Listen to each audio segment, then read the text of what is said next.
सध्या काय उन्हाळ्याचे दिवस आहे आणि आता महाराष्ट्रात काय भयानक स्थिती चालू आहे. महाराष्ट्रात नाही, संबंध भारतात भयानक स्थिती चालू आहे. 3 महिन्यांपासून युद्ध चालू झालंय. सरकार म्हणणे पेट्रोल डिझेलची काही चिंता करू नका, काही नाही काही नाही. ग्रामीण भागात आता शेतीच्या मशागतीचा सीझन आहे. ट्रॅक्टरला डिझेल लागतं, सगळे शेतीपूरक यंत्र डिझेलवरच चालतात. आणि ग्रामीण भागात तुम्ही बघितलं असं सगळे जे काही न्यूज चॅनलला येतात किंवा ते युट्यूबला येतात, बरोबर, लोक असे पेट्रोल पंपवर ते ड्रम घेऊन बसतात. मग तो टँकर येतो, तो हॉर्न वाजवतो. हो, ग्रामीण भागात फारच भयानक स्थिती आहे. इकडे इराण इस्रायलचं युद्ध काही संपायचं नाव घेत नाही. युद्ध थांबलं होतं 10-15 दिवस, तो पुन्हा चालू झालं. पण त्यांनी झालं काय, या 15 दिवसाच्या काळात भारताने क्रूड ऑइलचा साठा करून ठेवायला पाहिजे होता. बाकीचे सगळे देश बघा, चायना बघा, जपान बघा, सगळ्यांनी क्रूड ऑइलचा साठा केला. पण आपले पंतप्रधान नुसते दुसऱ्या देशात हिंडता, ते चॉकलेट काय खाता, फोटो काय काढता. अहो, तुम्हाला एवढं युद्ध बंदी जवळपास 1 महिना होती, 1 महिन्यात एवढा टाइम भेटला, त्यावेळेस तुम्हाला हा पेट्रोल डिझेल आणि क्रूड ऑइलचा साठा का बरं करता नाही आला? तुम्ही 12 वर्षापासून सत्तेत आहे, तुम्ही 12 वर्षापासून सत्तेत आहे आणि तुम्हाला हे पुरेसे आपला बफर स्टॉक का बरं नाही तयार करता आला? तुम्हाला एवढं लोकांनी 300 खासदार निवडून दिले, एकतर्फी सत्ता दिली, तुम्ही काय केलंय? काय केले? नुसते परदेश दौऱ्यात हिंडायचं, आमदार फोडायचे, पेपर फोडायचे. आणि जेव्हा जनतेला आता पेट्रोल डिझेल वाचून जनतेला असं पेट्रोल पंपावर रांगेत बसावं लागतं.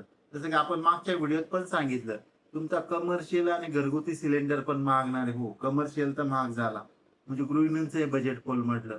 आणि आता शेतीचं सीझन आहे, मान्सून एकदम उंबरठ्यावर आहे. 10-15 दिवसात पाऊस चालू होईल, शेतकऱ्याला खतं लागतात. तिकडे युद्ध चालू झाल्यानंतर ते डीएपी वगैरे जे खतं लागतात, युरिया डीएपी, त्याचा कच्चा माल येतो गल्फ कंट्रीतूनच येतो. ते खताचे पण प्राइस एवढ्या वाढल्या, 1200-1300 रुपयाला डीएपीची गोणी झाली. तर सांगा शेतकऱ्यांनी शेती कशी करायची? एक तर शेतकरी आधीच त्या पिकाला भाव नाही. तुम्ही तर बघितलं असाल, कांदे शेतकरी फेकून देतोय, वरून अवकाळी, वरून युद्धजन्य परिस्थिती, कांद्याची निर्यात बंदी आहे, साखरेची निर्यात बंदी आहे. आता शेतकरी सगळं विसरून जेव्हा नवीन काही करायला जातो, आता त्याला खत लागतं. बरोबर, बहुतेक शेतकरी आता पाऊस पडल्यानंतर सोयाबीन पेरतात, सोयाबीन पेरत्या वेळेस खत पेरतात. तर मग आता खताचं शॉर्टेज चालू आहे आणि मग कृषी दुकानदार याचा बरोबर फायदा उचलताय. गरज नसलेले, ज्याच्यात जास्त त्यांना कमिशन भेटतं असे खत शेतकऱ्यांच्या माथी मारताय. हो, तर मग हे सगळंच, फर्टिलायझर डिपार्टमेंट असू दे, मुख्यमंत्री असू दे, पुन्हा अजून शेतकऱ्यांना आता शेतीचा सीझन चालू झाला, शेतकऱ्यांना बँक किसान क्रेडिट कार्ड, म्हणजे ते ज्यांचं 1 वर्षाचं असतं, 1 वर्षाचं कर्ज देत नाही, त्यासाठी बँकांनी सिबिलची अट टाकली. हो, बँकांनी सिबिलची अट टाकली. तुमचा सिबिल चांगला असेल तरच तुम्हाला किसान क्रेडिट कार्डचं कर्ज मिळेल. पण मी काय म्हणतो, आता एक शेतकरी जेव्हा कर्ज घेतो तेव्हा त्याच्या उतार्यावर बोजा चढवतो. ते काय सिक्युअर लोन आहे, त्याला कशाला सिबिलची आवश्यकता पाहिजे? म्हणजे सरकारने आणि बँकांनी जिथं नाही तिथं त्यांनी मेक मारून ठेवली. शेतकऱ्याला सिबिलची काही गरज नाही. कर्ज तुम्ही जेव्हा कर्ज घेताय कोणत्याही बँकेकडून, राष्ट्रीयकृत बँक असू द्या, सहकारी असू द्या, तुमच्या सातबाऱ्यावर त्या बँकेचा बोजा चढवला जातो. म्हणजे काय आणि मग कशाला तुम्ही सिबिलची अट? तुम्ही 2-4 लाख कर्ज देताय, शेतकरी ते 20-25 लाखाच्या जमिनीवर बोजा चढवतो, कशाला सिबिलची अट पाहिजे?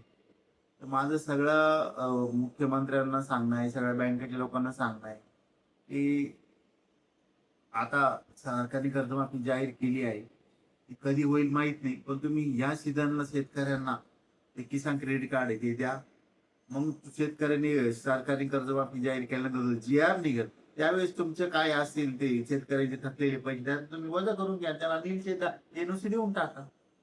आणि शेतकऱ्यांना मशागतीला डिझेलची कमतरता आहे, सरकारने याच्यावर काहीतरी निर्णय द्यावा. कारण ग्रामीण भागात सगळे जे अवजड मशिनरी चालतात तर डिझेल लागते, कारण डिझेलला पॉवर लागतो. पॉवर डिझेल मध्येच असतो, टॉर्क आणि पॉवर.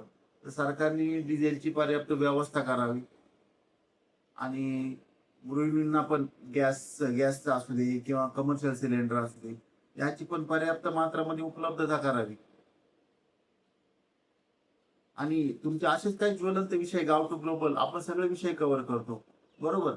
शेतकऱ्यांचा असू दे, गृहिणींचा असू दे, सर्वसामान्यांचा असू दे, नोकरी महागाई असू दे, असेच नवनवीन व्हिडिओसाठी आपले चॅनल सबस्क्राईब करा. लाईक कमेंट शेअर करा. तुमचे काय विचार असतील ते पण सांगा, आपण अजून इम्प्रूव्हमेंट करू आपल्या चॅनलमध्ये. धन्यवाद.